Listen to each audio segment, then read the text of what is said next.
I almost didn't go. Something in my stomach felt heavy the entire week before the event. My parents' 30th wedding anniversary, a celebration of love. A ballroom, gold centerpieces, a slideshow of their life together. My mom called it a milestone. I called it a stage. Growing up, I was never the main character in our family story. My younger brother was the golden child, charming, confident, athletic, everything my dad admired. My cousin was the overachiever, law school, engagement, perfect social media presence. And me, I was the unfinished project, the one who had potential, the one who just needed to try harder. I wasn't failing at life. I had a stable job in marketing, paid my own rent, no debt, no drama. But in my parents' eyes, stability wasn't impressive. It wasn't flashy. It wasn't brag-worthy. And if they couldn't brag about it, it didn't count. Still, I showed up that night. Black dress, simple makeup, a gift I spent weeks picking out, a custom photo album of their early years, before the comparisons, before the tension. I thought maybe this time would be different. Maybe they'd just be parents. The venue was loud, relatives hugging, champagne glasses clinking. My mom air kissed me. "You made it," she said, like it was optional. My dad barely looked up from greeting guests. "There she is," he said casually, not warmly, just noted. Dinner was fine. Small talk, forced smiles, questions about whether I was seeing anyone serious yet. I've learned to answer those without flinching. Then the speeches started. My brother spoke first. Charming, of course. Everyone laughed at his childhood stories. My cousin followed. Elegant, emotional, polished. Then my dad stood up with the microphone. He started beautifully. Talked about loyalty, commitment, how marriage takes patience. Then his eyes landed on me, and he smiled. That smile, the one that always meant something was coming. "You know," he said, chuckling, "marriage teaches you patience." The room laughed softly. "And if you can survive raising kids." He paused for effect, especially one who keeps you guessing. More laughter. My stomach dropped. He raised his glass toward me. Every family has that one child who doesn't quite follow the script. People turned to look. I felt heat crawl up my neck. "We're still waiting for her big breakthrough." He added, "But we haven't given up." The room erupted, actual applause. Like it was clever, like I was a sitcom character. I looked at my mom. She leaned into the microphone beside him. "She's exploring options," she said lightly. "We're praying for direction." Exploring options. I was 28. I had built my career from scratch after college, worked 2 jobs at one point to afford my apartment, stayed up nights studying certifications. But none of that translated into a story they could boast about. So instead, I became the punchline. I glanced at my brother. He leaned over and whispered, "Just laugh. It'll pass." That's when something inside me went very still, because it never passed. Birthdays, graduations, holiday dinners. There was always a comment, a comparison, a reminder that I was slightly behind in a race I never agreed to run. I had spent years convincing myself it was harmless, that they didn't mean it, that I was too sensitive. But humiliation feels different when it's amplified through speakers. When strangers laugh at your life. When your worth becomes entertainment. My dad wasn't done. "But we love her anyway," he added, smiling proudly. Anyway, that word echoed louder than the applause.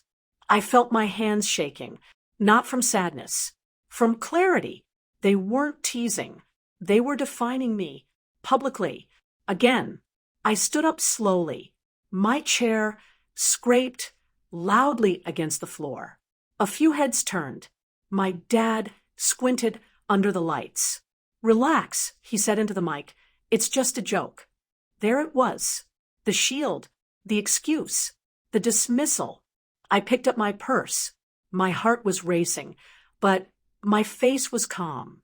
No tears, no dramatic exit, just a decision forming quietly in my chest, because humiliation hits differently when it's deliberate.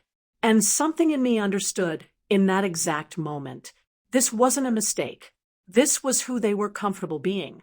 I walked past tables of relatives, avoiding eye contact, past the golden balloons, past the slideshow of smiling memories. My phone buzzed before I reached the lobby. Text from my brother. Don't make this a thing. Another from my mom. Why are you overreacting?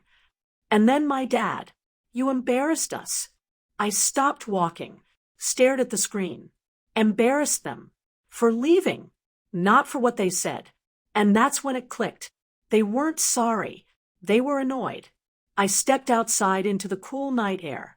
The ballroom doors closed behind me. And for the first time in my life, I wasn't walking away to cool off. Backhand index pointing right. I was walking away because I finally understood I didn't belong on their stage anymore. The calls didn't stop the next morning. First, my mom. You made us look terrible.